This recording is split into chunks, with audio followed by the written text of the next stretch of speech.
Well, hello and welcome to the news on VOP TV. I am Promise A. We'll begin by telling you that the Nigerian Labour Congress, NLC, has strongly refuted allegations made by the Labour Party leadership, accusing the NLC President, Joe Ajaero, of colluding with the All Progressive Congress, APC, to disrupt the Labour Party. In a statement issued by Labour Party National Publicity Secretary Obiora Ifu on Tuesday, it was claimed that Ajaero instructed the NLC to sow discord within the Labour Party, aiming to destabilize it before the 2027 elections. However, responding to these allegations on Thursday, NLC Deputy President of the Political Commission, Professor Theophilus Ndubuako, dismissed the notion that Ajaero is aligned with the APC. He questions how someone like Ajaero, who faced a near-fatal attack in Imo State, could be associated with the ruling party. Ndubuako emphasized the absurdity of labeling Ajaero as an APC member, highlighting his significant role in the Nigerian labor movement. Ndubuako's rebuttal underscores the intensity of the controversy surrounding Ajaero's alleged ties to the APC, shedding light on the intricacies within the political landscape. Ahead of the governorship elections in Ondo State, the governorship aspirant of under the platform of the All Progressive Congress in the state, Jimmy Odimayo, has argued that the next governor of the state should come from the southern part of the state. Speaking ahead of the April 20 APC governorship primary, Odimayo, who is a member of the House of Representatives, won the party against fielding the wrong candidate. 16 aspirants, including incumbent Governor Lucky Aiyedatiwa and Odimayo, will slug it out at the April 20th governorship primary. Odimayo, who represents the Ire Okitikupa federal constituency in the National Assembly, told journalists in Akure on Thursday that the APC would brighten its winning chances by picking an aspirant from Ondo South. Amidst the political crisis in Rivers State, a former governor of the state, Peter Odili, has endorsed Governor Siminalayi Fubara as the political leader of the state and also praised him for defending the interests of the people. Odili, who served between 1999 and 2007, stated that Fubara, having secured his electoral victory both through the ballot and the courts, is now the political leader of the oil-rich South state. Odili spoke on Thursday at the commissioning of a primary healthcare center donated by his Pamo Foundation in Ndoni, his hometown in the Ogba Egbima local government area of the state. He emphasized the strategic importance of Rivers State, warning that if the state sneezes, the entire nation catches cold. He urged Governor Fubara to act with his awareness in all its decisions. Accessing Fubara's performance, Odili commended him for making significant strides in critical sectors within his first year in office, particularly focusing on the well-being of the people. And over now to the security matters, where Abia State Police Command, alongside local government area authorities, in a collaborative effort to bolster security measures across the state, conducted inspections of volatile areas within the state. Led by divisional police officers, the command meticulously assessed potential hotspots within their operational jurisdiction. In a notable move towards crime prevention, Abia's Commissioner of Police, Kenechukwu Onwumele, joined forces with Umuahia North Local Government Mayor Victor Ikeji for on-site evaluation on Wednesday. Mayor Ikeji announced plans to demolish shanties serving as criminal hideouts, replacing them with a motor park market. He emphasized that this action would not only eradicate criminal elements, but also enhance security in the city center. The inspection targeted notorious areas known for criminal activities and drug trafficking within the Umuahia North local government area. Key locations included the bicycle repair workshop behind Okigwe Park in Umuahia and the former Ohuhu Motor Park, among others. This concerted effort underscores the commitment of authorities to tackle crime head-on and ensure safety and security of residents across Abia State. And in Zamfara, The Nigerian Air Force, in its continuous fight against insurgency in the country, has bombed terrorist camps, eliminating several of them and their structures. NAF spokesman AVM Edward Gapquet said in a statement that the operation was conducted by the air component of Operation Hadirin Daji. Gapquet said the camps destroyed belongs to terrorist kingpin Abdullahi Nasanda in Zumi, Malam Tuku in Gassau, and another in Maradun local government area of Zamfara state. He said that intelligence, surveillance, and reconnaissance missions were conducted on Nasanda's camp, where terrorist activities were sighted and their hidden motorcycles. He added that airstrikes were also extended to Kanikawa in Maradun town, under Maradun LGA of Zamfara state, where terrorists, their enclaves, and equipment were attacked and destroyed. Meanwhile, some bandits in large numbers observed this year's Eid al-Fitr prayers and other festivities in open Zamfara state, northwest Nigeria. The terrorists, who seems to be unperturbed, gathered at the Eid ground in Munhaye town in Zamfara on Wednesday to perform the 2 Raka'at prayers to mark the end of Ramadan fast. In a viral video posted by a security analyst and counterinsurgency expert in the Lake Chad Basin, Zaga Zola Makama, on his X handle, the bandits calmly celebrated Eid al-Fitr without any visible apprehension. The bandits could be seen with their guns. They reportedly took hours to recite the Quran and also engage in wild jubilation. Some Nigerians have taken to their X handles to express displeasure with the terrorists gathering without being arrested or challenged by police personnel or soldiers.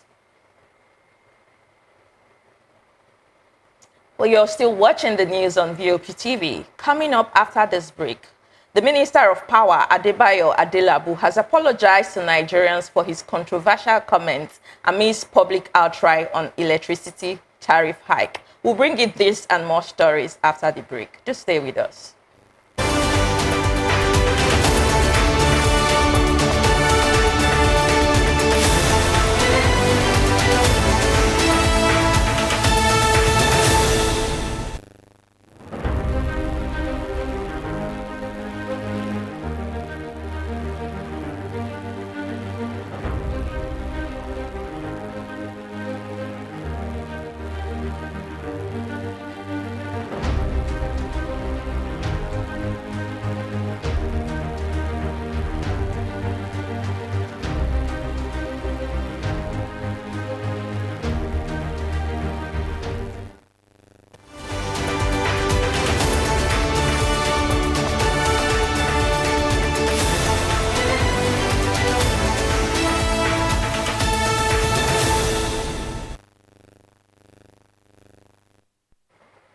Welcome back, and thanks for staying with us.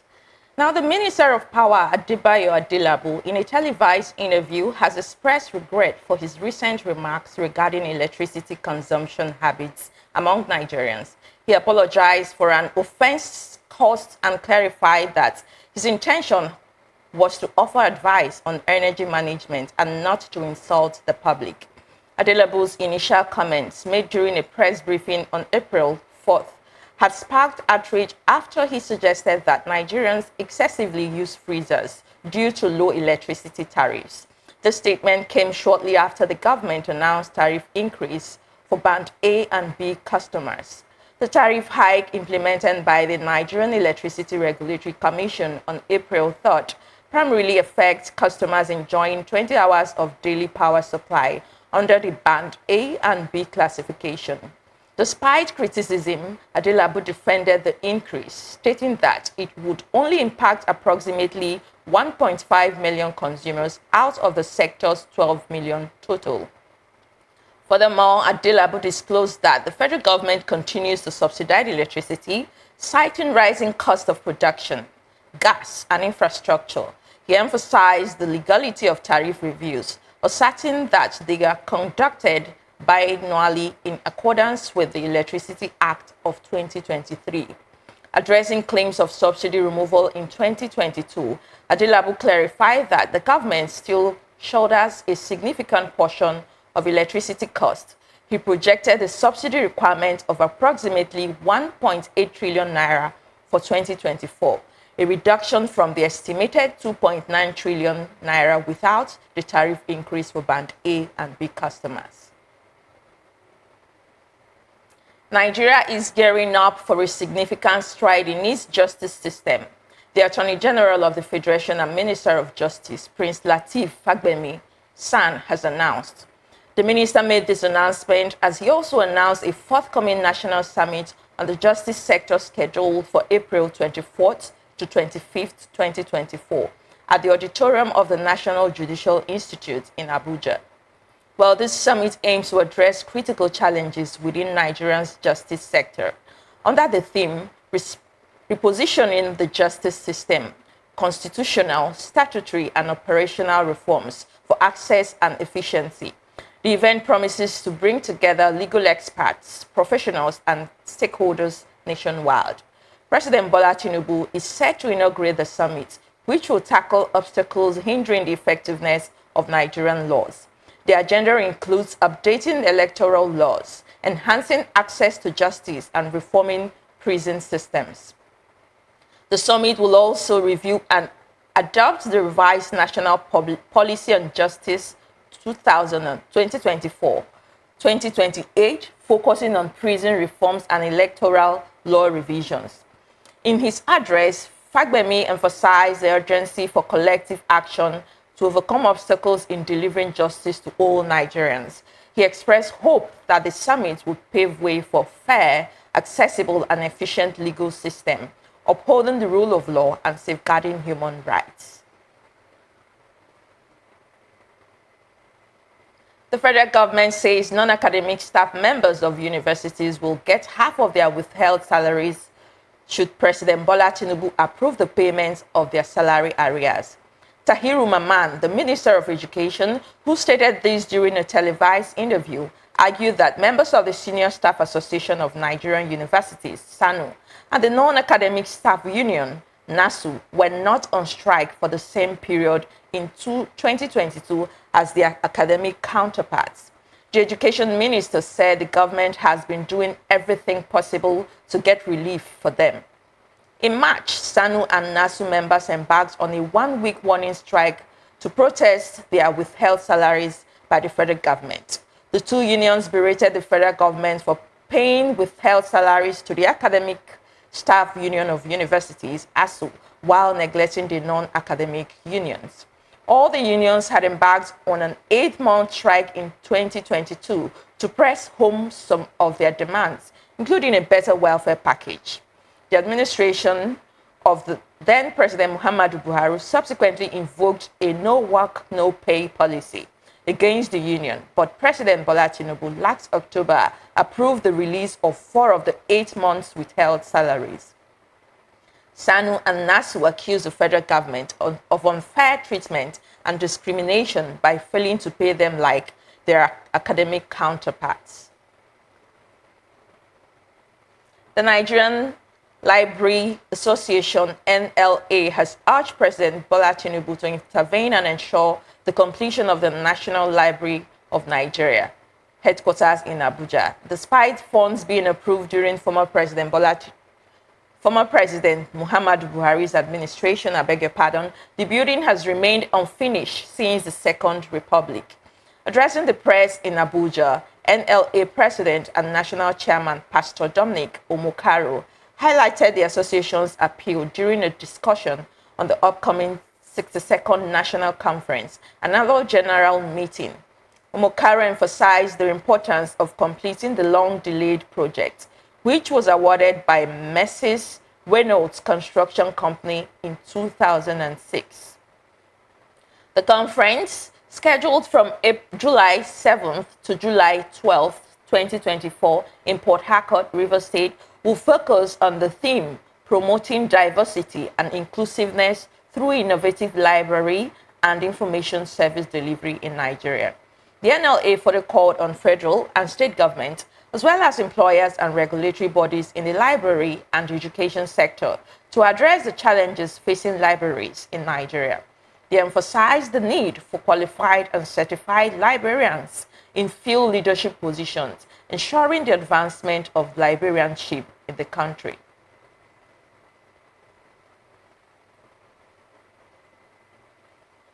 Governor Babajide Sanwo-Olu of Lagos State has vowed that more buildings will be demolished to allow for proper cleanup of the Dosumu market. Sanwo-Olu disclosed this on Thursday when he visited the market, which was gutted by fire on Tuesday. According to the Lagos Territorial Coordinator of the National Emergency Management Authority, Ibrahim Farinloye, the fire destroyed no fewer than 14 buildings, with 4 buildings collapsing. This fire started on Tuesday, and first responders were activated. In a post on X, the governor reiterated that Dosumu Market will remain closed until the government can ensure the safety of all structures and compliance with regulations. He further stated that unapproved buildings will be demolished. However, the governor described the disaster as preventable, blamed it on carelessness. And in a significant development, barring an unforeseen circumstances, the Olubadan designate Oba Owolabi Olakunlehin is poised to be ratified as the next Olubadan of Ibadan land today. The Olubadan in Council is slated to convene at the Olubadan Palace in Ojoba, Ibadan South-East local government area to deliberate on this crucial matter. The meeting, originally scheduled for Thursday, was rescheduled to today by the Otun Olubadan of Ibadan land and former governor of Oyo State, High Chief Rashidi Ladoja, in the light of public holidays. This gathering is anticipated to bring an end to the controversy surrounding Oba Olakunlehin's nomination following the passing of Oba Lekon Balogun on March 14, 2024. However, there are indications that some of the Ibadan crowned Obas might abstain from today's meeting for undisclosed reasons. While you're still watching the news on VOP TV, we'll bring you more stories in business and sports after this break. Just stay with us.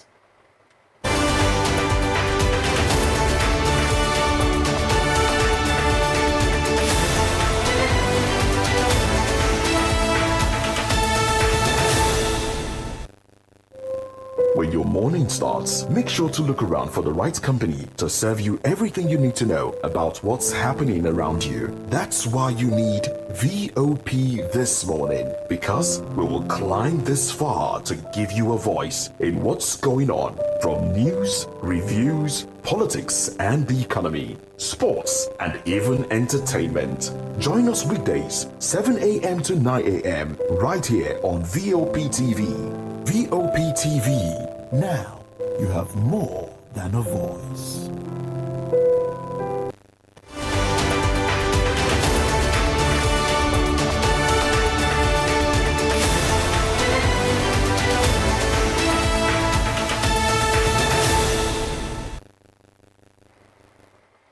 Welcome back, and thanks for staying with us.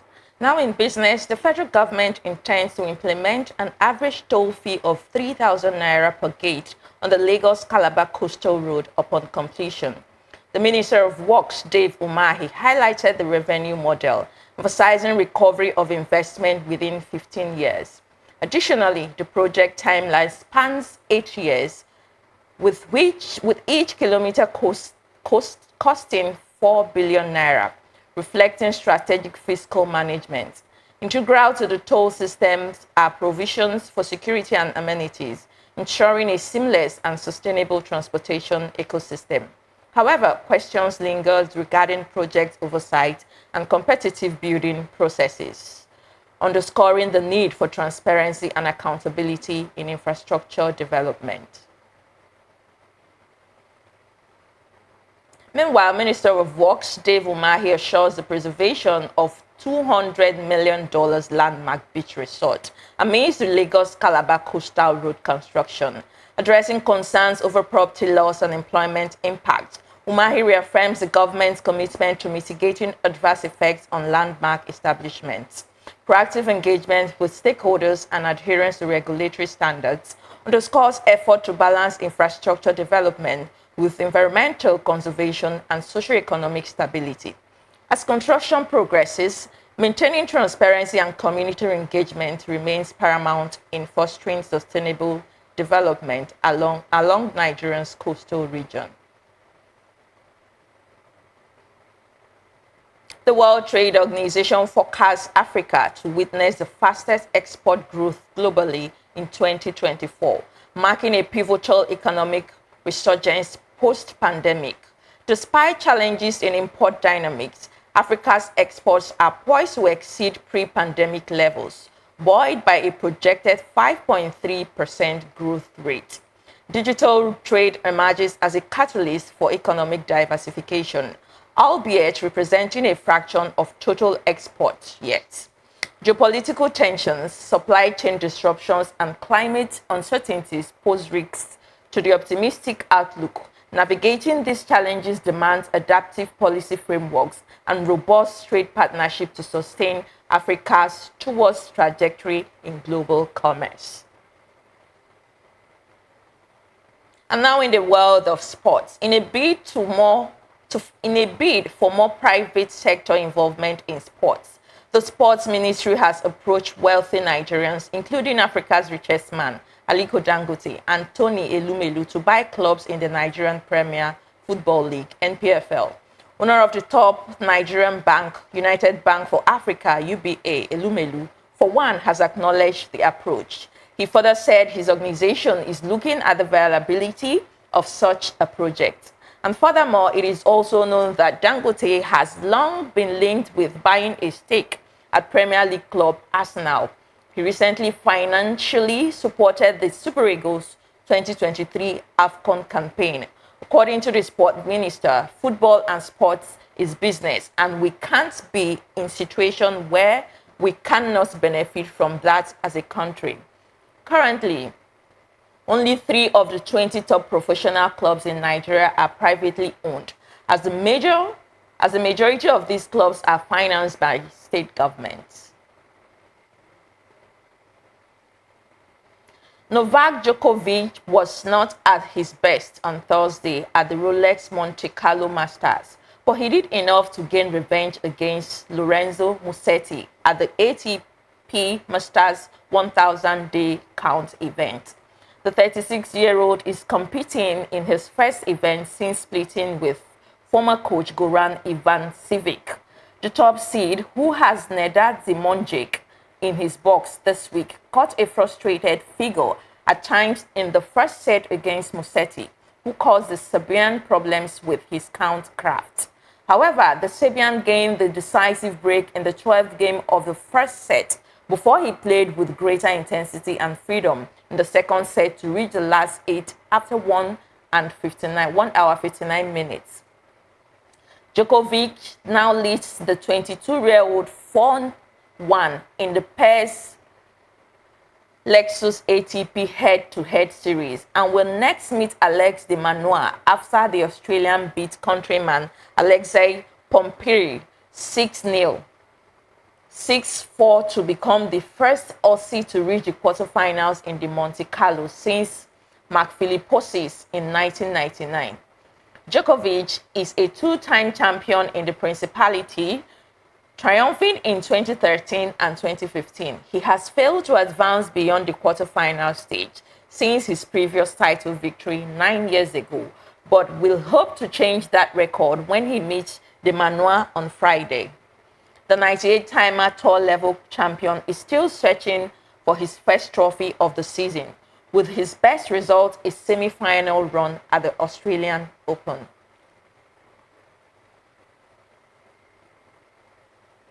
And that's it on the news on VOP TV. Don't forget to subscribe to our channel. On YouTube, we are Voice of the People TV. And on other social media platforms, we are VOP TV Live.